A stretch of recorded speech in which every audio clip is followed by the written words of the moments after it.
Estimados estudiantes de la carrera de Tecnologías de la Información de Universidad Estatal de Milagros, sean bienvenidos a nuestro tercer encuentro sincrónico dentro de la asignatura Sistemas de Base de Datos. Les saluda vuestro profesor Richard Ramírez Andormaliza y hoy vamos a abordar el tema número 2, Sistemas de Bases de Datos. Para ello, nosotros vamos a resolver la siguiente agenda para el día de hoy. Veremos el ambiente de un sistema de base de datos, luego las funciones de un DBMS, para finalizar con algunas de las funciones que el rol más importante que tiene que ver con las bases de datos, como es la administración de las bases de datos, debe ejecutar. Rol que para poderlo cumplir requiere ciertos conocimientos técnicos avanzados. Y ya en el desarrollo de la clase veremos qué es lo que implica ser un administrador de base de datos. Seguimos sembrando una base conceptual para luego de a poco ir ingresando a la parte práctica de esta asignatura. El ambiente de un sistema de base de datos está determinado por un estándar. ANSI, que es el Instituto Norteamericano de Estandarización, define que cualquier motor de base de datos debe cumplir con estos estándares, con este estándar que es la arquitectura de 3 niveles, donde en el primer nivel, el nivel externo que tenemos acá, básicamente lo que implica es la vista que tienen los usuarios de la base de datos, que es como cada uno de nosotros pudiéramos tener esa percepción desde el punto de vista usuario, el que maneja la aplicación. Entonces usted ve que se almacenan datos de matrículas, datos de estudiantes, y es así como lo ve el usuario. Avanzando en el nivel, llegamos al nivel conceptual, que es la vista comunitaria de la base de datos, que es cómo los datos están almacenados y relacionados.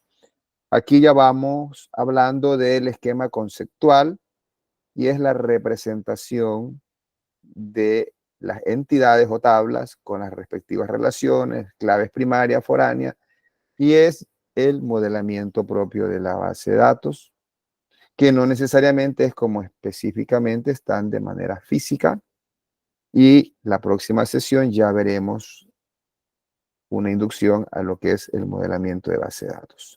Y luego tenemos la organización física de los datos, que es el nivel interno, que es la representación, cómo está la base de datos en la computadora a través del almacenamiento secundario, es decir, cómo se almacena. Entonces, esos 3 niveles tiene un sistema de base de datos. Cuando hablamos de un sistema de base de datos, recordemos los conceptos de sistemas. Yo ya los invité a revisar la teoría general de sistemas y les dije también su autor. Se supone que usted ya a estas alturas, usted debería tener ese referente tratado para que como informático que es, lo vaya conociendo. Resumimos que un sistema es un conjunto de partes que interactúan entre sí para alcanzar un objetivo. Y ahora hablamos de un sistema de base de datos. Entonces, esa integración de esos componentes que son hardware, software, los datos, más los usuarios, más los administradores, tanto de datos como de base de datos, que ya veremos qué es lo que hace cada uno de ellos. Sumado a eso, los procedimientos y las políticas de manejo de la base de datos deben estar integrados, relacionados de manera efectiva para que así tengamos un sistema de base de datos robusto y confiable. Cuando hablamos de hardware, estamos hablando de servidores. Esa máquina, ese que tiene procesamiento, que tiene memoria RAM y que a su vez, en algunos casos, tiene almacenamiento o si no tiene dispositivos de almacenamiento de alta velocidad y de alta capacidad conectados, donde residen finalmente las bases de datos. En la actualidad no se concibe un sistema monousuario. Sabemos que existen usuarios multiplataforma eh, que pueden estar conectados de cualquier parte del mundo. En este momento tenemos un ejemplo de ello. Yo les invito a que digan de qué ciudad están conectados y es posible que más de uno pudiera estar incluso desde fuera del país. Y todo eso es posible a través de componentes de hardware que me habilitan la comunicación. Ve allí, Quito, ¿quién más? ¿Alguno fuera del país? Los alumnos de fuera del país suelen verlas en diferido las clases porque están en unos horarios bastante diferentes. Vean, yo estoy en alguna parte del mundo, en alguna parte del planeta en este momento y sí, ¿qué es lo que permite? Vea, aquí tenemos uno, está en México, qué bien. Sí, yo ya sé que hay algunos que están fuera del país. Las redes a través de los dispositivos nos permiten conectarnos a las bases de datos, a los sistemas de base de datos, ¿no? Gracias por los que se atrevieron a escribir y compartir su ubicación. No se preocupen que no ha sido en específico, no les va a pasar nada, solo han dicho la ciudad o el país. Así que tranquilos. Bueno, cuando hablamos luego de software, estamos hablando principalmente de un componente que es el sistema operativo. Luego el sistema operativo, que por cierto no lo pongo en la lámina, porque ya se está sobreentendido que es el primer programa o el primer software que se ejecuta cuando usted enciende un computador. Luego viene el sistema de gestión de base de datos, conocido por sus siglas en inglés como DBMS o en español SGBD. Es el que administra todo lo relacionado con la base de datos, almacenamiento, recuperación, la seguridad, la concurrencia. Eso hace el DBMS. Y aquí un, un rol que es del más importante en manejo de datos. Personalmente me tocó desempeñar ese rol hace algunos años, por eso estoy parado acá, para contar algo que he vivido, no que lo he leído, que es el de administrador de base de datos. Ser un administrador de base de datos implica un recorrido previo, una formación técnica, seguramente primero fue programador, luego analista programador, luego diseñador, luego por fin ya llega un momento en que, exacto, Database Administrator, un DBA, que luego le permite hacer un sinnúmero de acciones que las veremos al final de la clase de hoy, pero previo a esto debe tener una formación especializada en el DBMS en el cual va a hacer la administración. Yo he sido DBA, como lo dijo el compañero acá, en SQL Server, pero he trabajado en Oracle, he trabajado en MySQL, he trabajado en Postgres, sí, pero mi experticia en la gestión, la administración de base de datos está por allá. Que si tengo que administrar Oracle, bueno, tendré que formarme y hacer toda la capacitación técnica en esa área para poder cumplir lo que se persigue como administrador de base de datos. También parte de estos elementos o de este sistema son los procedimientos. Esos procedimientos de respaldo y recuperación de la base de datos deben estar formalmente establecidos y quien los ejecuta son el DBA. Esto ya lo vimos en la clase anterior, así que lo voy a pasar. Los datos se almacenan en tablas, en campos y registros, eso ya usted lo conoce. Cuando hablamos de usuarios y administradores, los usuarios son aquellas personas que acceden a la base de datos a través de los permisos que se les asignan. Son los que manejan las bases de datos a través de los programas. Luego tenemos los administradores. Los administradores son los administradores de la base de datos que dan permisos, que crean roles y que monitorean el rendimiento. Luego el control de acceso es parte de las funciones que hace un administrador de base de datos o DBA, donde básicamente él da permisos o quita permisos a los diferentes objetos de las bases de datos. ¿Por qué? Porque en las bases de datos no solamente usted tiene tablas, ya veremos algo más adelante. ¿Sí? Nosotros tenemos también como elementos del sistema lo que son los procedimientos y las políticas. Deben estar plenamente determinados los procedimientos de respaldo o de backup. Y también cuáles son los procedimientos de recuperación y en qué momento, quiénes son los que están autorizados para hacerlo. Y luego las políticas de seguridad. Se define cómo se protegen los datos que se almacenan en la base de datos, quiénes tienen permiso, cómo se asignan los permisos, debe haber todo un esquema de manejo y de gestión de los procedimientos de la seguridad. También debe estar definido los procedimientos de mantenimiento, cómo se reindexan las bases de datos, cómo se hacen los mantenimientos preventivos, cómo se monitorea el rendimiento, el desempeño de la base de datos, debe estar formalmente establecido con la responsabilidad clara de quién tiene que hacerlo. ¿Por qué se utilizan las bases o los sistemas de base de datos? Básicamente, ¿por qué? Porque vienen a resolver las limitaciones que nos daban los sistemas de archivos. Tiene una redundancia mínima o reduce la redundancia de datos. Si las bases de datos eliminan la necesidad de hacer múltiples copias de archivos como se manejaban en los sistemas de archivos que vimos. El de contratos tenía una tabla de clientes, el de ventas tenía otra tabla de clientes. Aquí ya se elimina esa redundancia o se tiene una redundancia mínima. Luego, también se utiliza para sacar respaldos de una base de datos tiene que estar apagada. No. Las bases de datos en la actualidad te permiten hacer respaldos de la base de datos mientras los usuarios están trabajando. Pero tienes dos desventajas hacer ese tipo de respaldos. Primero, te degrada el sistema, que experimenta una lentitud, porque el DBMS, que es el que hace el respaldo, ocupa procesamiento, ocupa memoria para hacer esa operación. Y los usuarios se van a ver limitados por esos recursos que ocupa ese proceso de hacer el respaldo. Otra situación es que tú vas a ver que no hay un corte específico porque están ingresando transacciones, entonces algunas transacciones van a ser respaldadas y otras no.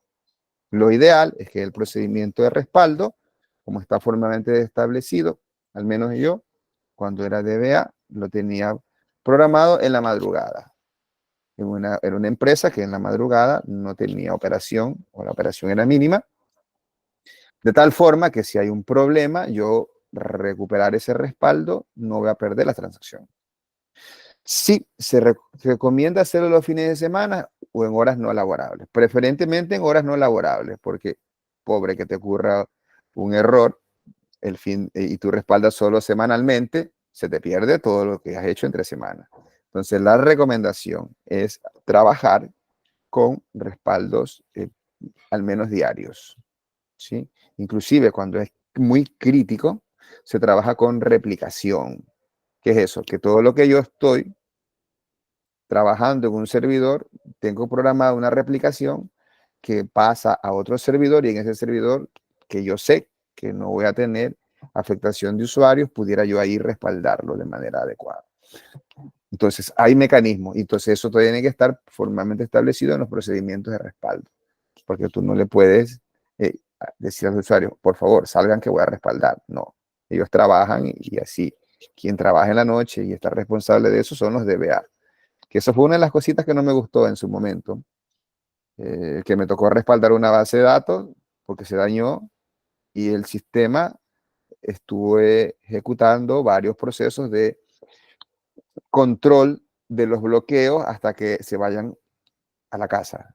Y yo empecé a trabajar recién a las 7 de la noche y entré a las 8 de la mañana y salí a las 9 de la mañana del día siguiente, porque tenía que trabajar mientras otros descansaban, respaldando y dejando a punto el sistema para que a las 8 de la mañana que ellos lleguen esté de manera adecuada. Entonces, eso es responsabilidad del administrador de la base de datos, ¿no? Sí. ¿Se puede decidir a la nube? Ya, correcto. Sí, sí, Pablo. En la actualidad eso es lo que se hace. Eh, sí, los respaldos se hacen así es. Sí, efectivamente se hacen así. Deberían hacerlo en momentos que tenga una menor carga. Y antes ya quedó atrás, donde hacían sus respaldos en cinta, que tenían que salir fuera de la institución, ya no. Ahora están en alguna parte del mundo. Tú respaldas y esos respaldos los mandas a guardar en una nube adicional a la que pueda tener tu base de datos. No deberías colocarlo en la misma nube que está tu base de datos. ¿Ah? ¿Sí? Es más, tú ni siquiera ejecutas esos procedimientos de respaldo. Tú ya los tienes programados. Tienes programado en qué momento se ejecutan, cómo se los ejecuta, ¿sí? Y luego tienes que validar, correcto. Tienes que hacer el recovery, porque tienes que validar que ese respaldo funcione. Más de un colega ha tenido respaldos que luego que quiere probarlo, porque tiene un problema, no responden esos backups. Eso está definido en el procedimiento. Bien al compañero que manifiesta esto y efectivamente ese es un ambiente real transaccional. Tú tienes que respaldar y validar que ese respaldo funcione. Esos respaldos están programados, ¿ah? Sí, se hacen en horas poco laborables o que el impacto al rendimiento sea mínimo. ¿Por qué? Porque las bases de datos están para eso. ¿Sí? ¿Qué es mejor, tener una base de datos en la nube o en los servidores locales? Bueno, veremos más adelante esa respuesta y lo veremos, ¿no? ¿Sí? Allí toca un apartado de la nube y lo explicamos mejor. Entonces, se utiliza base de datos para mejorar el rendimiento, porque en archivos no había un rendimiento y un tiempo de respuesta adecuado. Por eso ahora se trabaja con base de datos. En la actualidad ya nadie trabaja con archivos, salvo que sea algún tema muy puntual, que es una cantidad muy limitada de datos que se requieren procesar y tal vez hasta de manera local, puede hacerse algo en archivos, pero de lo contrario todo es con base de datos. Al tener los datos en una base de datos que está centralizada o ya no tienes en diferentes plataformas, se puede mejorar la toma de decisiones porque facilita la generación de informes desde las bases de datos. El manejo de base de datos nos lleva a retos importantes con respecto al rendimiento, la seguridad y la escalabilidad. Todo esto responsabilidad del DBA o administrador de la base de datos. El rendimiento de la base de datos va a estar en la medida en que el diseño del modelo de datos sea adecuado y que la configuración del DBMS sea el adecuado. Y todo eso es responsabilidad del administrador de la base de datos.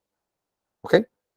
La seguridad, al tener ahora ambientes multiusuarios donde tienes esparcidos por todo el mundo los que hacen acceso a tu sistema, necesitan un nivel complejo de seguridad. Controlar los accesos, incluir seguridad perimetral, incluir firewall y cualquier mecanismo de controlar el acceso a las bases de datos. También el tema de escalabilidad es un reto para los administradores de base de datos. Tener una base de datos que permita ir de acorde al crecimiento de la organización. Y el mejor esquema de manejo de base de datos, y adelanto algo a la pregunta que me hicieron, es trabajar con base de datos en la nube. Porque de lo contrario, si se llena mi servidor, comprar en ese momento un servidor, ampliar el almacenamiento cuando ya está colapsado, tomará su tiempo. Pero en cambio, si estoy trabajando en la nube, simplemente dependerá la suscripción que tenga, el contrato que tenga, pero sí que con una llamada o con un correo, tú vas a tener mayor espacio de almacenamiento, obviamente tendrás que pagar más, y entonces la escalabilidad la controlas a través del manejo de base de datos en la nube. Cuando hablamos de los principales componentes de un sistema de base de datos relacional, hablamos aquí del esquema de la estructura propia de la base de datos y sabemos que los datos en esencia están almacenados principalmente los datos están almacenados en las tablas, en los campos, en las tablas, los registros que usted tiene y las relaciones. Pero en las bases de datos no solamente usted tiene eso. En las bases de datos usted también tiene, ¿sí? En las bases de datos usted también tiene los siguientes elementos. Por ejemplo, tiene procedimientos almacenados, ¿sí? Tiene triggers o disparadores. Tiene, y algún elemento que está muy asociado a las tablas, tiene índices, ¿sí? ¿Qué más tiene usted? Tiene reglas, tiene defaults, ¿sí? Entonces, todos estos elementos que estoy escribiendo son elementos que también residen en la base de datos, aparte de las estructuras que almacenan en esencia los datos, como son las tablas. Estos elementos que he mencionado, como son los índices, estaba mal escrito allí. Lo correcto son índices. ¿Sí? ¿Qué diferencia hay entre un paquete y un SP? Un paquete. Bueno, un paquete realmente es algo de programación que se genera propiamente en la base, en el motor de la base de datos y está asociado bastante a lo que tiene que ver con algún motor específico. Pero SP es un store procedure, es un procedimiento almacenado, es un objeto dentro de una base de datos. ¿Sí? Pero en un paquete tú puedes programar acciones que no necesariamente tienen que ver de manera exclusiva con la base de datos. Podrías hacer algunas otras operaciones. ¿Ok? Listo. ¿Qué más tenemos? Tenemos el lenguaje de consultas. Todo motor de base de datos soporta el lenguaje de consultas. Ese lenguaje de consultas se conoce con el nombre de SQL. Ya luego veremos un poquito más la definición de esto en esta misma clase, pero el SQL es el lenguaje estructurado de consultas. ¿Sí? Es el Structured Query Language, que también es un ANSI. ¿Qué quiere decir eso? Que existe una sintaxis estándar. Y esa sintaxis estándar corre en cualquier motor de base de datos. Y es lo que vamos a ver luego de ver el diseño de base de datos. Programación en SQL, que es crear los procedimientos almacenados, crear los triggers, y nunca antes en este curso, y que no está dentro del plan, se han revisado los cursores, pero he optimizado para esta versión revisar lo que son manejo de cursores en base de datos, ¿no? Todo lo que estamos revisando como elementos adicionales a las tablas y que están escritos allí en su chat, lo veremos en nuestro segundo parcial, cuando veamos SQL. Pero SQL tiene dos grupos de sentencias. Esos grupos de sentencias son, el primero, las DDLs. Las DDL o Data Definition Language, o en castellano, lenguaje español, lenguaje de definición de datos, son los que nos permiten crear los objetos en la base de datos o modificar las estructuras de esos objetos en la base de datos. Ejemplos de DDL son las sentencias create y las sentencias alter. Create, por ejemplo, create table para crear tabla, create rules para crear reglas, create proc para crear los procedimientos, create view para crear las vistas y así. Ahora no es el objetivo, porque eso ya lo veremos luego. Simplemente es una explicación de todo lo que hace el lenguaje SQL. Alter es, por ejemplo, usted quiere agregar una columna a una tabla que ya existe, entonces no puede hacer create, porque ya existe. Tiene que hacer alter y agrega la columna o campo adicional. Entonces, esas sentencias son DDLs. Pero luego, asociado también a SQL, tiene las sentencias DML. DML o Data Manipulation Language o lenguaje de manipulación de datos.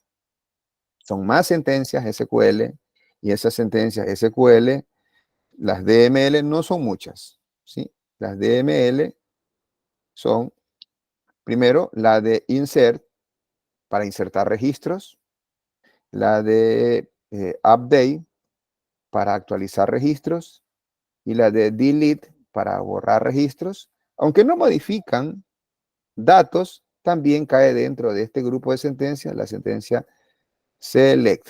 ¿Ok? La tienen allí escrito en su chat. ¿Ok? Esa sentencia la veremos también cuando veamos SQL.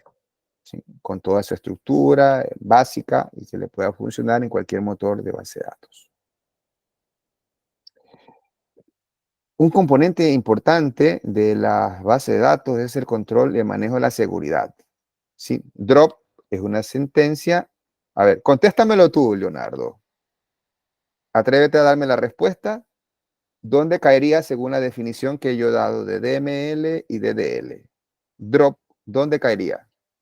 Activa tu micrófono y dilo. No es necesario que actives tu campana. O escríbelo acá. DDL.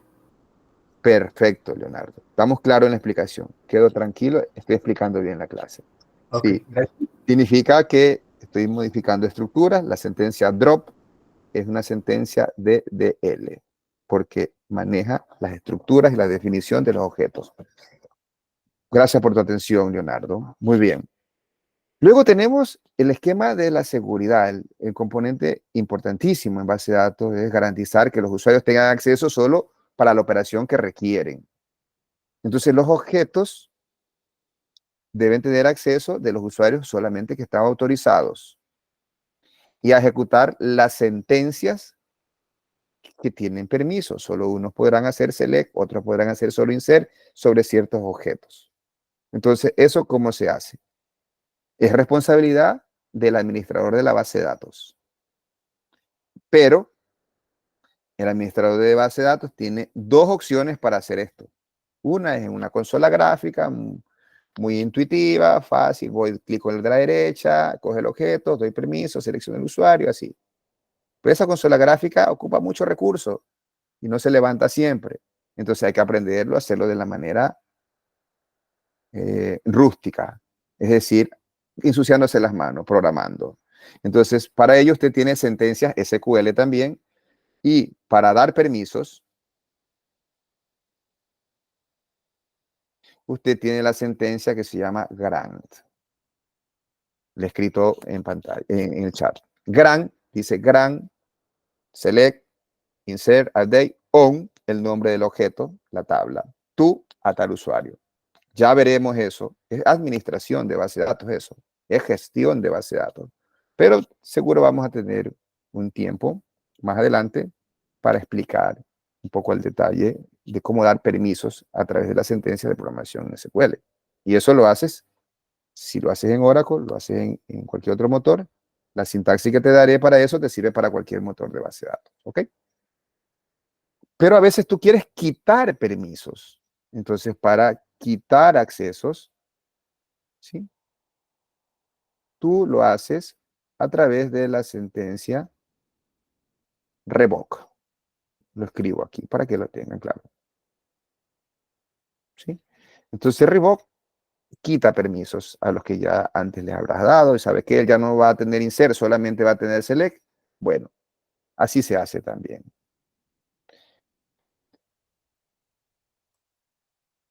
Las bases de datos en la nube. Aquí va parte de la respuesta que faltaba al compañero que me consultó. ¿Sí? ¿Por qué es bueno utilizar base de datos en la nube? La diferencia versus una base de datos en mis servidores locales. Primero, que para yo tener un servidor local, mi base de datos, ese servidor siempre debe estar disponible. Y garantizar un servidor siempre disponible implica una norma de data centers que tú tienes que cumplir para que tu data center tenga la mayor disponibilidad. Y hay unos niveles, y cada nivel implica unas exigencias técnicas. Entre otras, doble suministro de electricidad.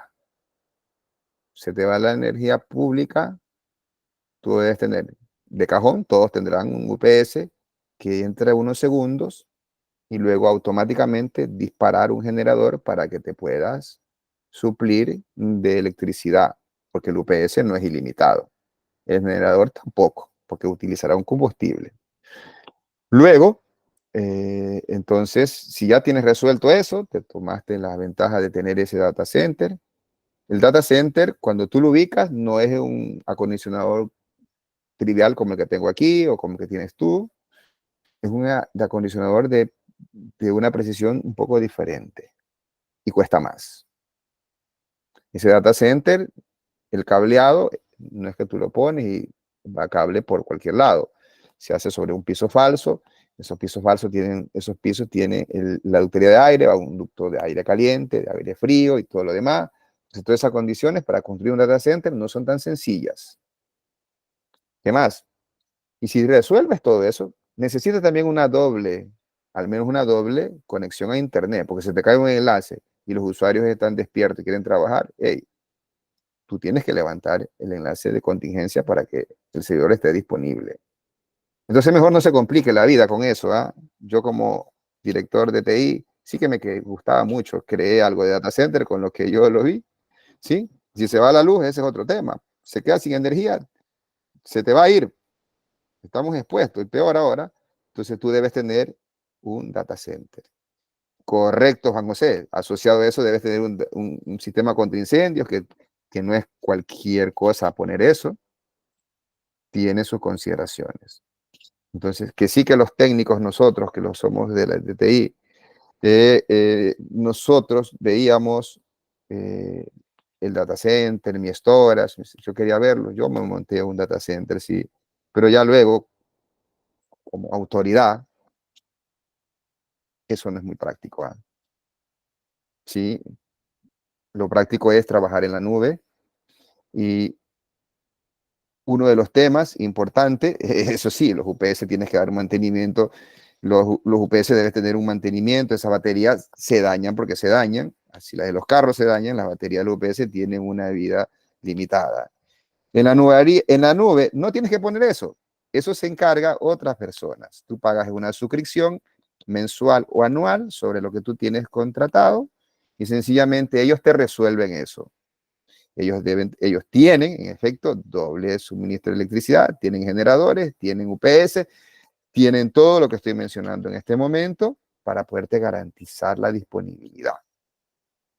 En la nube, tú tienes una facilidad para alta escalabilidad. Entonces, en la nube tú fácilmente quieres aumentar porque tus usuarios han crecido. Entonces, tú te adaptas a ese crecimiento a través de la nube. Sí, aprovecharlo, de estar con los servidores. Porque si de pronto tú tienes todo ese dinero para pagarte ese data center, ¿sí? ¿Y cómo le podríamos revisar el tema de seguridad? Ellos tienen ya sus mecanismos de seguridad en la nube. ¿Ah? Sí. Mm, A ver, es que hay nubes y nubes. ¿Ah? Por ejemplo, la nuestra es Google. Sí. Nosotros acá ya salimos del proveedor local porque no resolvía nuestros eh, requerimientos. Es más, no solo tiene que ver el tema de la base de datos como tal para el rendimiento de una aplicación. ¿Ah? Tiene que ver la arquitectura de desarrollo que tú tienes con tu motor de base de datos versus las aplicaciones que tienes. Bueno, CNT es un proveedor local, sí que puede haber tenido esos problemas, aunque ellos decían que tenían algo, si tú querías trabajar con base de datos Oracle y todo lo demás, vas a estar expuesto. Definitivamente, así ocupes la mejor nube del mundo, la única computadora, como siempre lo han de haber escuchado ustedes, que está libre de estar con algún problema, es la que está apagada. Siempre va a haber esa posibilidad. ¿Sí? Nosotros utilizamos, al menos después de haber evaluado algunos, Amazon te da una buena, pero para nosotros poder ocupar el suite de todas las aplicaciones que tenemos, nosotros trabajamos con Google, la nube de Google. Allí están nuestros servidores. ¿Okay? Que por cierto, ya llegamos a una negociación internacional. Nosotros no estábamos trabajando, nosotros consumimos bastante. ¿Ah? Y luego estamos en un proceso de reorganización de nuestras aplicaciones y que tiene que ver mucho con el diseño de la base de datos y con la arquitectura de desarrollo que tienes montada. Cuando usted, yo le voy a hacer llegar un enlace a una de las clases que veo que no están activas. Allí le habla de los diferentes tipos de los principales motores de base de datos. Me he dado cuenta hoy que no está activa, ya la va a recibir. Le invito a que la vea. Le habla de Redis, base de datos en RAM. ¿Sí se ha dado cuenta usted que cuando empieza a trabajar usted con el sistema nuestro o con algún otro sistema, se demora un poco, ¿no? Por ejemplo, yo entro a tomar la clase y porque ya se sabe que en ese momento tiene que hacer un select para poner la lista de ustedes. Yo pudiera marcar la asistencia y marcar los temas que están programados para hoy. Entonces, cuando ocurre eso, hay acceso al disco, porque los datos están almacenados en el disco. Entonces, ¿cómo se mejora eso? Cambiando la arquitectura del sistema y que eso esté precargado en base de datos que ya no están en discos, sino que están en RAM. Por ejemplo, Redis. Y en esa base de datos que es RAM, ya no va al disco, sino que el acceso y el select será mucho más rápido. Si trabajamos con SQL Server tiene una base de datos que se llama, donde están los datos temporales, que se llama 10DB. Me lo conozco porque he manejado esa base de datos. Entonces usted puede tener que la 10DB, que es una base de datos temporal, no la tenga en disco, sino que la tenga en RAM. Entonces eso hace que sea mucho más rápido los procesos. Entonces, pero para ello, tu arquitectura, tu desarrollo debe estar concebido de esa forma. ¿Sí? Listo. Entonces, la alta escalabilidad que puedes tener trabajando en la nube no te la va a dar si te compras un servidor. Si puedes crecer, bueno, compra más servidor. Solo en el proceso de compra, si estamos en el sector público, mira tú si no se decae el proceso de compra y te quedarás sin servidor y los usuarios colapsados allí. Entonces, la recomendación, señores, yo a todas las asesorías, las consultorías que doy, que son algunas y empresas medianas y grandes, esta es mi recomendación. Antes, cuando era director de TIC, sí, yo lo tenía, sí, pero eso fue hace muchos años. Bueno, como para ilustrar el ejemplo de nuestra institución, cuando en el año 2018, el sector es muy complicado. Sí que sé, yo estoy en el sector público y fui autoridad en el sector público y fui director de tecnología también en el sector público, pero hice una carrera como de 20 años en el sector privado. Sí que es más complicado. Es más, comprar un software no más es complicado si existe, te obligan a utilizar código abierto, ¿no? Sí que lo sé, Juan José. Adelante, Juan José, ¿tienes algo que acotar? Adelante. Sí, justamente, yo trabajo en el municipio de Rumiñahui y sí, para comprar un software, o sea, nos toca hacer procesos en el Mintel y que por qué nosotros no usamos código abierto, que por qué el software libre sí es mejor. Entonces, se hacen varios análisis, por ejemplo, nosotros usamos el AutoCAD, los técnicos utilizan el AutoCAD, entonces que no, que debemos usar el de que es de código abierto, porque una licencia de AutoCAD cuesta $2,600. Entonces, nos hace mucho problema. Y como usted dice, se terminan cayendo los procesos. Y no se puede avanzar, la verdad no se puede avanzar. Ahorita justamente también estamos en compra de servidores, estamos creando políticas de seguridad y justo lo que hablaba usted de los respaldos que se hace. Nos toca hacer respaldos porque muchas veces al cambiar políticas quita permisos. Entonces, para no estar buscando cuál es el problema, cargamos el respaldo y ahí volvemos a trabajarlo. ¿Qué Entonces, base de bastante, datos utilizan? perdón, ¿Qué base de datos utilizan allí? SQL estamos utilizando. SQL Servers, Sí, SQL Server. pero estás pagando licencia seguramente. Claro, licenciado, ajá, con licencia. Sí, sí. Bueno, sí conozco algunas instituciones públicas que trabajan con SQL Server, pero nosotros acá no trabajamos con SQL Server. Tenemos licencias académicas para estudiar, todo así. Es más, Oracle también te da una licencia académica, pero para solamente eso. Ya para desarrollo en producción tienes que pagar licencia.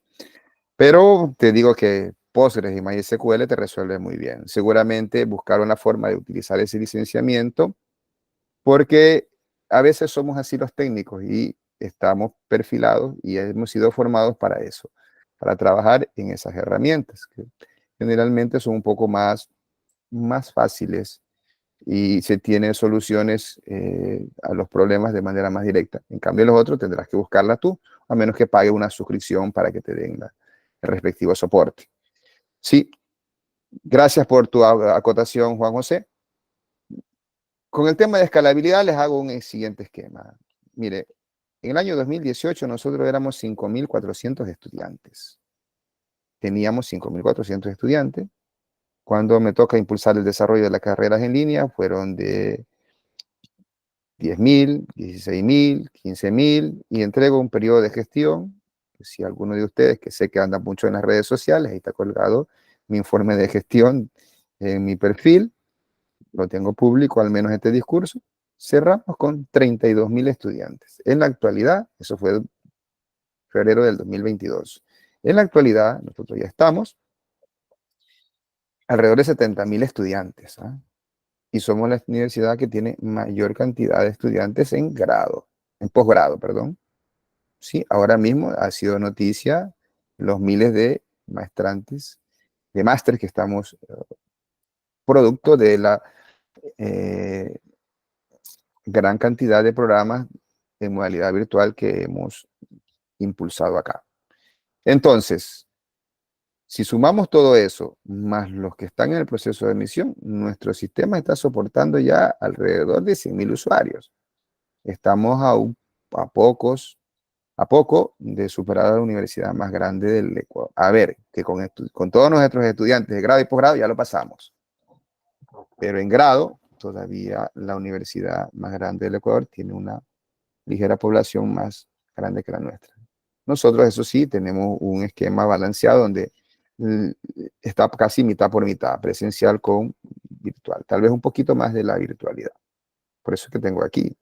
Yo esta clase la tengo aquí y ya la veo para cuántos estudiantes. Yo esta clase la tengo aquí para, según el esquema, son como 70 creo que tengo. Pero esta misma clase yo la doy en presencial. Yo la doy en presencial y allí yo tengo alrededor de 30, 40 estudiantes. ¿Sí? El semestre anterior me ocurrió algo nunca antes visto. ¿Sí? Estudiantes que vivían cerca de este sector, ¿sí? Me consultaron si podían venir a las clases presenciales y lo hicieron. Bueno, allí hay un espacio un poco mayor porque no hay trabajo, el trabajo autónomo se lo limita un poco y se hace la práctica allí en vivo. Bueno, esos chicos pasaron, no fueron muchos, pasaron con una excelente calificación. Digo, oye, yo pensé que era broma, ¿eh?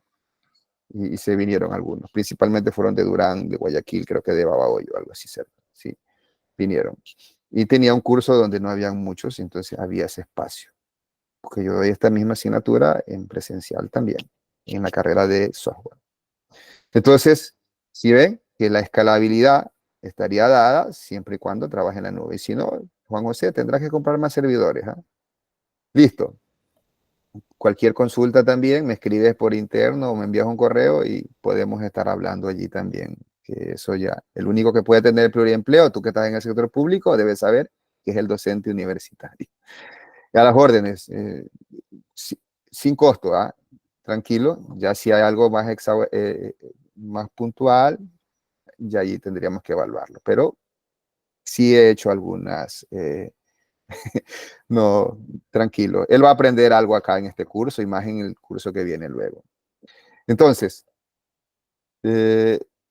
seguro que también cuando usted trabaja con una nube, salvo la que mencionó el compañero, esas nubes tienen ya sus propios esquemas de seguridad multifactor para controlar los accesos.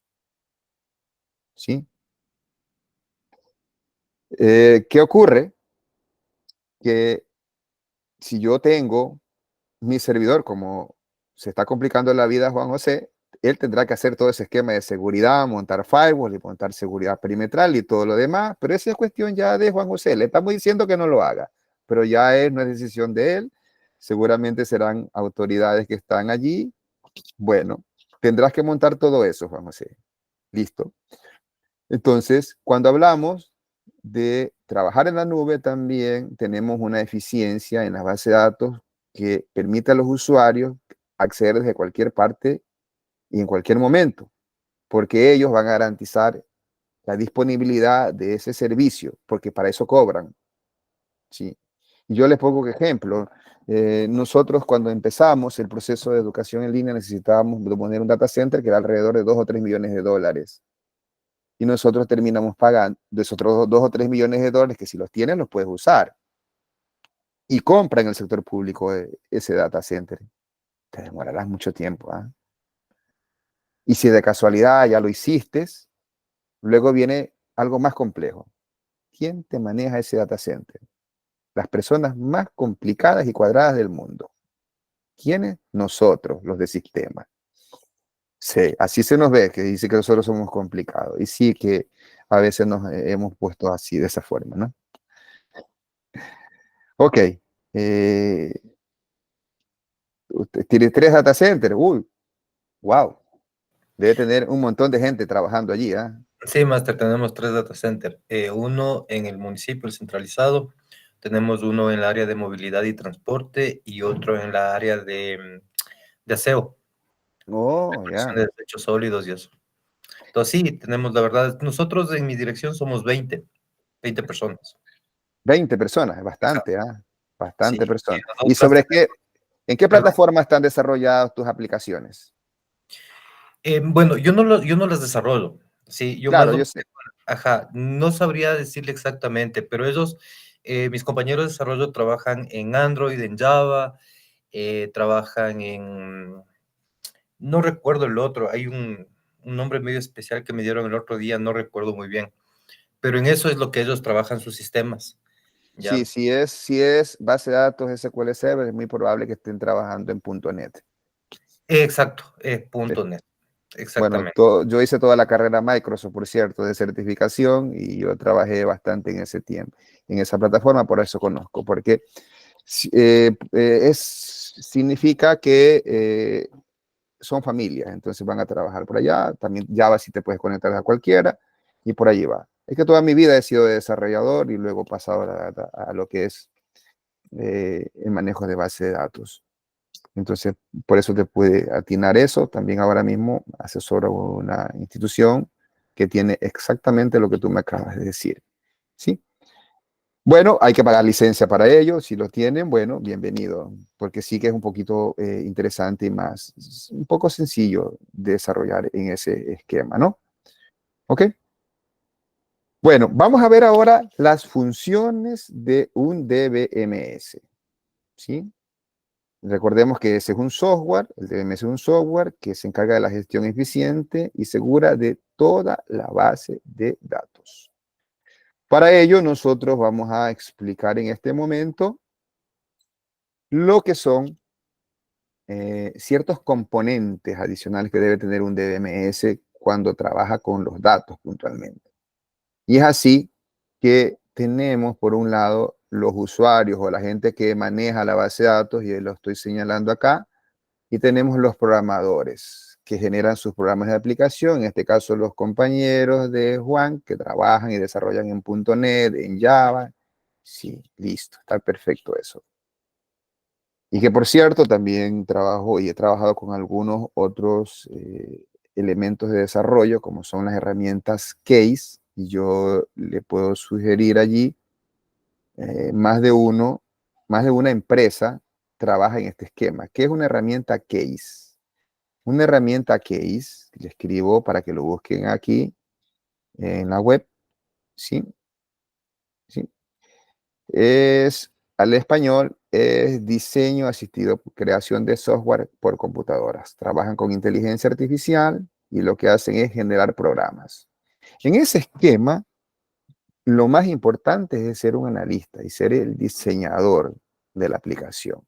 Usted diseña la aplicación y luego usted elige, ¿sí?, qué lenguaje de programación y qué base de datos. Ya esas herramientas tienen sus opciones. Entonces, si quieres para Java, coges Java. ¿Quieres para .NET? Escoges .NET. Ah, pero yo quiero que me genere los programas para Oracle, no hay problema. Simplemente con 2 o 3 clics, una vez que tienes diseñado, y generas tu base. Sí, te genera la base, te generan los programas. Más de una vez he trabajado en ese esquema. ¿Sí? Ahora mismo estoy en un proyecto que estoy evaluando la posibilidad de volver a utilizar esa herramienta. Usted la puede utilizar gratis, ¿ah? Hay algunas, las que yo trabajo, yo he tenido acceso, se llama GeneXus. Que si usted la ve, ahora ya es propiedad entiendo que de una empresa americana, pero es una empresa uruguaya la que desarrolló. ¿Sí? No sé si algunos de los que están vinculados al sector tecnológico sabían de la existencia de esta herramienta. Bueno, en todo caso, esos usuarios que están por acá, sea la forma, el mecanismo de desarrollo que utilicen, crean esos programas de aplicación para acceder al sistema de gestión de base de datos. Los usuarios son los que hacen las consultas, es decir, ya manejo de los aplicativos. Y luego el usuario más importante en una base de datos, que es el DBA, que es el que crea los esquemas de las bases de datos. Dentro del sistema de gestión de base de datos, usted tiene primero un procesador de ML. Él se encarga de generar el código objeto para hacer ¿qué? Insert, delete o update, el de ML. ¿Ya? Porque hay niveles y capas de estructuras que se manejan en lo que es la programación. Las sentencias SQL luego son trasladadas a lenguajes más bajos, que son los que finalmente ejecuta el sistema operativo, que está acá abajo. ¿Sí? Acá abajo está el sistema de archivos, que básicamente con su componente, que es el sistema de gestión de archivos, que tiene los métodos de acceso directamente al hardware o al disco, a través del manejo de buffers, que son áreas temporal de memoria antes de pasarlo al disco. Luego usted también tiene un compilador DDL, que es el que crea los objetos y interactúa con otro componente que es el gestión de diccionarios. ¿Qué es el diccionario o diccionario? Es la metadata de la base de datos que usted tiene. Me explico mejor. Usted tiene una base de datos que tiene tablas, triggers y todos los elementos que vimos hace un momento. ¿Ok? Pero resulta que esas definiciones están almacenadas en otras bases de datos y en otras tablas que son propias del sistema. O a veces en la misma base de datos y que están no muy accesibles a los usuarios porque son propias para la administración de la base de datos. Por ejemplo, yo que he estado más en SQL Server, yo sé que existe una base de datos, una tabla que se llama sysobject.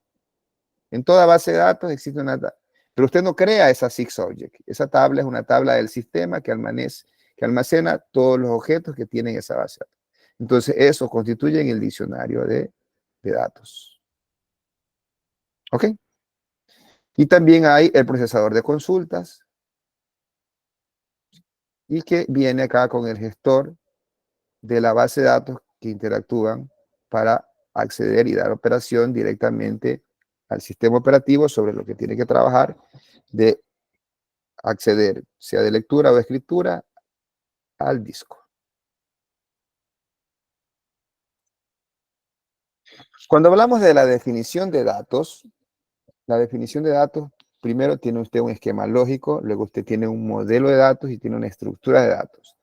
El esquema lógico, sabemos que el DBMS le permite a usted definir esa estructura lógica, es decir, campos, columnas, registros, relaciones, claves, índices. Entonces esto se maneja de manera eficiente y básicamente es el esquema lógico para usted poder almacenar los datos a través de estos elementos. Pero para llegar a esa definición lógica, usted tiene que pasar también por un modelo de datos. ¿Sí? Ese modelo de datos se separa de las aplicaciones y es el esquema que usted plantea para luego crear las estructuras de los datos. Y ese modelo de datos es el que veremos en su fase introductoria la próxima sesión.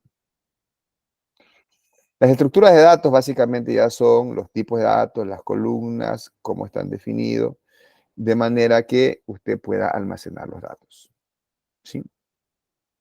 Cuando hablamos de independencia de datos, nos referimos a que usted puede tener una base de datos que está en SQL Server, como la tiene el compañero, pero esa base de datos puede ser accedida desde un programa hecho en .NET, pudiera ser accedida desde un programa hecho en Java. ¿Sí? ¿Qué ocurre? A ese proceso que estamos definiendo es la abstracción, que se separa el esquema físico y el esquema lógico. Significa que usted puede hacer cambios en la base de datos y si usted tiene programas que acceden a esos datos, si la estructura cambia, usted tendrá que modificar por algún campo que cambió dentro de la programación porque ahora hace uso de mayor longitud. De lo contrario, no tiene que hacer eso porque hay una separación. Separación que no era posible cuando trabajábamos con sistemas de archivos. Luego también tenemos lo que corresponde a la seguridad. Y eso ya lo vimos hace un momento.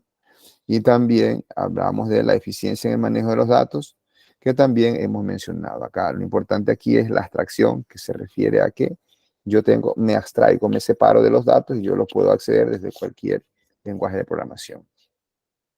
Esto también ya lo hemos visto, pero se lo dejo formalmente establecido acá, que cuando hablamos de manipulación de datos, estamos hablando de inserción. Obviamente siempre hablando de sentencias SQL, ¿no? Que ya vimos que eran las famosas DML. Entonces tenemos aquí manejo de SQL, inserción, la sentencia insert. Consultas, estamos hablando del lenguaje estructurado de consulta a través de la sentencia select. Usted puede filtrar, ordenar, agrupar, combinar diferentes tablas, pero simplemente serán consultas de las tablas relacionadas, no modifica datos. La modificación como tal, que la tenemos aquí como solo un ítem, pero hablamos de actualización y también hablamos de eliminación de registro. Esto es manipulación de datos en una base de datos. La integridad de datos. Nosotros vimos la sesión previa cómo es el tema de la integridad de datos. La consistencia de los datos. Todo esto lo maneja la base de datos. La consistencia siempre y cuando usted tenga los elementos correctamente modelados y aplicados, es decir, las relaciones. Se está verificando de que en la base de datos usted dijo que no tenían que venir valores en blanco. Todo eso usted lo programa en la base de datos. Si usted hace esas definiciones en su modelo, se controlará esa consistencia. El tema de la seguridad ya lo vimos hace un momento. El tema de mantenimiento también ya vimos que es responsabilidad del administrador de base de datos validar los mantenimientos que se tienen que generar a los datos para poder tenerlos íntegros. Y aquí, yo sé que ya estamos un poco cansados. ¿Saben qué? Es la tercera vez en el día que doy esta clase. Sí, me ha tocado una vez antes que esta y una vez en presencial para explicar esto. Y entonces usted, que ya a estas alturas del trabajo, está un poco cansado, ya José Manuel ya se puso un poco más atento, es por la explicación que voy a dar ahora, que es la gestión de transacciones. ¿Por qué le digo prestar atención? Porque yo le explico y ya luego la implementación suele ser un poco medio compleja. Y como ahora estamos en un aspecto teórico, porque realmente es una parte introductoria, va a quedar un poco en el aire la explicación. Voy a tratar de ser lo más gráfico posible para explicar el tema de la gestión de transacciones que está dentro de la concurrencia. Básicamente la concurrencia es que en este momento no hay sistemas monousuarios. ¿Sí? Ya vimos que aquí mismo tengo conectados 44 estudiantes y están regados por todo el mundo. ¿Listo? Entonces esa concurrencia, esa exclusión mutua que se puede dar, ese bloqueo que se pudiera presentar, lo controla la base de datos. Yo le conté todos los dramas que me tocó hacerlo cuando no trabajaba con base de datos y tenía que yo bloquear los registros hasta que los actualice y luego del otro se detenía. No, ya esto acá él lo maneja la base de datos. ¿Sí? El DBMS utiliza mecanismos de bloqueo y garantiza la coherencia de los datos y todo eso en tiempo real. Usted simplemente acceda. Pero no está expuesto a que usted tiene un proceso grande de manejar un bloque de código de programación en una base de datos que implique inserción, modificación y eliminación de datos. Y resulta que va con 4 operaciones, una de inserción, de modificación y eliminación. Va la primera, va la segunda. Antes de ir a la tercera, se cae el sistema, porque se fue la energía o porque alguien le desconectó el computador. ¿Y qué ocurre? Ya quedaron inconsistentes los datos. Sí, tranquilos. Con base de datos usted tiene gestión de transacciones y el DBMS le va a garantizar a usted que las transacciones se realicen de manera segura. Pero concibamos una transacción en base de datos. Una transacción en base de datos es aquel bloque de código que se ejecuta de manera unitaria o se ejecuta de manera total. De tal forma que si va por la mitad y se cae el sistema, Él reversa todo lo que hizo antes para dejar íntegro los datos. Entonces la consistencia se mantiene y no hay datos inconsistentes. Eso es manejo de transacciones. ¿Cómo se hace ya en la práctica? Sí, vamos a ver un pequeño ejemplo que está acá. Digamos que usted va a un centro donde venden y le tienen que emitir una factura. Bajo circunstancias normales, un documento, como es la factura, se almacena en 2 tablas. Si usted ve una factura, se va a dar cuenta que la cabecera es algo fijo, solo hay un cliente, solo hay una dirección, solo hay un número de factura, cabecera de una factura. Y luego viene acá abajo donde están los ítems que usted compra. 2, 3, 4 ítems, N ítems, y allí sí se repite, pues están unas líneas, otra es un código, otro código.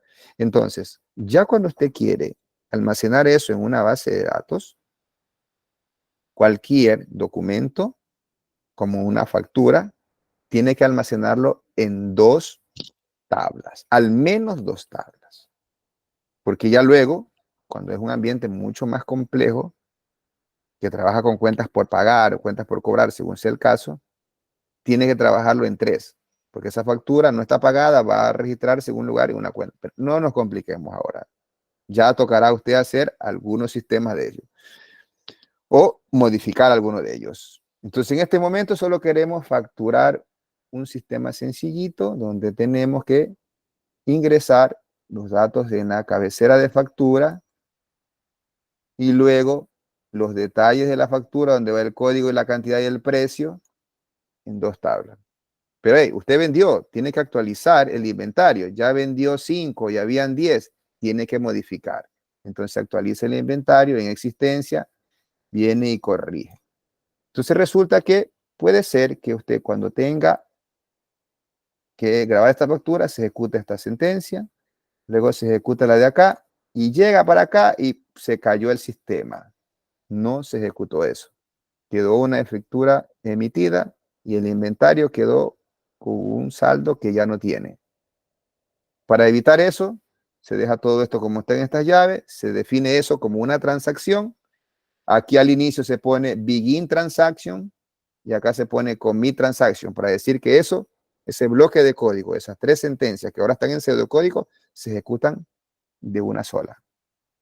Si llega a venir por aquí a fallar, entonces, ¿qué es lo que se hace? Rollback. Se reversa todo lo que estuvo hecho hasta ese momento y queda todo consistente. Y ya el usuario vuelve a registrar esa factura o vuelve a hacer otra cosa. ¿Estamos claros? ¿Alguna duda de lo que es transacciones? No más. Listo. La recuperación de datos está asociado primero a la copia de seguridad, que debe tener un procedimiento. El DMS tiene opciones para hacer la copia de seguridad. Hay procedimientos de cuando se hacen las copias de seguridad y es responsabilidad del DBA. Cuando hay alguna falla, entonces los sistemas se tienen que recuperar y si hay que respaldar, hay que recuperar una base de datos, también se realizan y eso es tarea del administrador de la base de datos. Otro esquema que se controla también desde un sistema de base de datos, que ya lo vimos, es el control de acceso y es la seguridad, que asociado a la seguridad, usted puede tener campos sensibles y que cuando alguien hace un select, una consulta, no debe ver. No debe ser visible para ese usuario, entonces se viene a un proceso de encriptación para que solamente dentro de los programas de aplicación se aplique el algoritmo de desencriptamiento y se pueda dar a los usuarios, pero ya es a través del sistema. Si alguien va por fuera de la base de datos a ver un select para ver el sueldo de alguien, no lo va a ver si usted tiene encriptado eso. Y entonces se le puede ocurrir a algún genio aquí en esta clase, le digo, ya. Entonces yo digo, encripto todo para que nadie me vea lo que yo tengo almacenado. No, no es buena práctica. ¿Por qué? Porque en el proceso de encriptar y desencriptar hay un tiempo de procesamiento asociado y eso degradaría seriamente el sistema. Luego tengo otro esquema que debo controlar en la seguridad, que es la auditoría. Los motores de base de datos tienen mecanismos para que usted levante una auditoría y todo lo que se hace en el sistema. hace insert, delete, update, vaya registrando. Dice, el usuario tal hizo un insert, borró esto y va viendo usted en pantalla. Y si usted lo quiere, y en ese SQL Server sí que lo vas a hacer, Juan José, esa salida no lo mandas a pantalla, sino que lo envías a una tabla y después tú revisas esa tabla. Y allí se puede ver quién es que hace todo. Desde qué máquina, en qué fecha, en qué hora, qué tabla modificó, qué campo. Bueno, esas auditorías. Que tampoco es buena práctica levantarla, tenerla levantada siempre, porque es también una degradación del sistema. Pero están esas opciones. ¿Qué es lo correcto? Lo correcto que las transacciones o los procesos complejos, críticos, tengan una auditoría programada. ¿Qué es eso? El mismo programa deja los rastros de auditoría en tablas de auditoría del sistema para luego revisar quién hizo algo de manera inapropiada. Ahora, algo que seguro no lo va a ver si en algún libro, al menos yo nunca lo vi en un libro, fue en la práctica que ya tuve que revisar y caer en esto, que cuando usted crea una tabla, ¿sí? Por ejemplo, creo la tabla provincia. ¿Yo qué tengo de la provincia? Solamente para validar que la provincia sea correcta. Tengo el código de la provincia y la descripción y el nombre de la provincia. Sí. Así sea una tabla que tenga 2 campos, tipo código de descripción, usted debería agregarle 4 campos más. Tema de examen. 4 campos más. ¿Para qué? Para guardar auditorías en tablas. Usted debería tener la fecha y hora en que se crea un registro. ¿Quién creó esa provincia? Creó Guayas con doble L. ¿Quién fue? ¿Sí? Entonces, si usted tiene el código, tiene la descripción y al lado está el usuario que creó ese registro y la fecha y la hora que la creó. Sí. Luego, que usted tiene ya una creación de ese registro y dice, ve, ese registro tiene un dato equivocado. Vamos a verlo. Entonces, ¿y desde cuándo está ese campo corregido? Entonces usted tiene un campo adicional.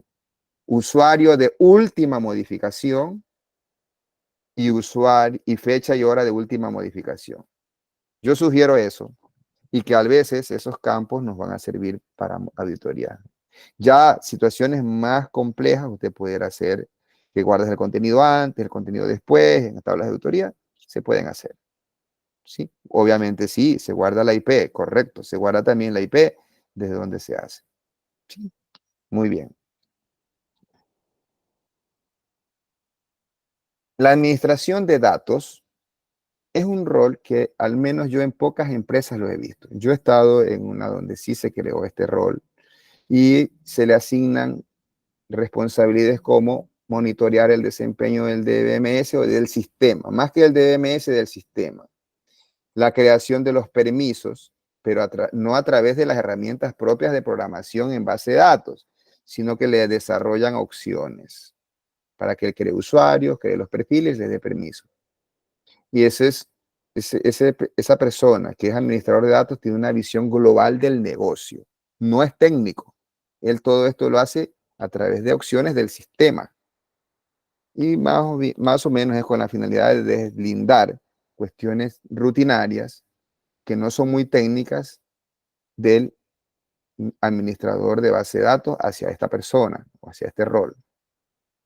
También pudiera tener temas de mantenimiento, como son respaldos a través de las diferentes opciones, o también la ejecución de ciertos procesos de reindexamiento, ciertos mantenimientos básicos de base de datos, se pudieran generar a este administrador de datos, que no es técnico necesariamente, porque lo hace a través de opciones de algún sistema que está para el efecto. Ya vamos ahora sí a ver un poco más el detalle de lo que es un administrador de base de datos.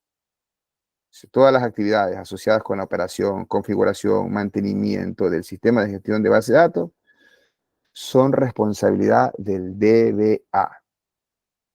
El DBA tiene que hacer, entre otras cosas, la instalación y la configuración, es decir, la implementación inicial del DBMS. Es más, elegir el DBMS es responsabilidad del administrador de base de datos. Existen Service Pack, hay unas versiones que luego tienen ciertos problemas y salen actualizaciones. la instalación de esos parches o actualizaciones es responsabilidad del administrador de base de datos. La configuración, los parámetros de las opciones del DBMS, el tamaño de la ubicación de los diferentes archivos de base de datos, la optimización de la memoria, porque eso se configura, es responsabilidad del DBA. La creación de las bases de datos en un ambiente de producción es responsabilidad del administrador de base de datos.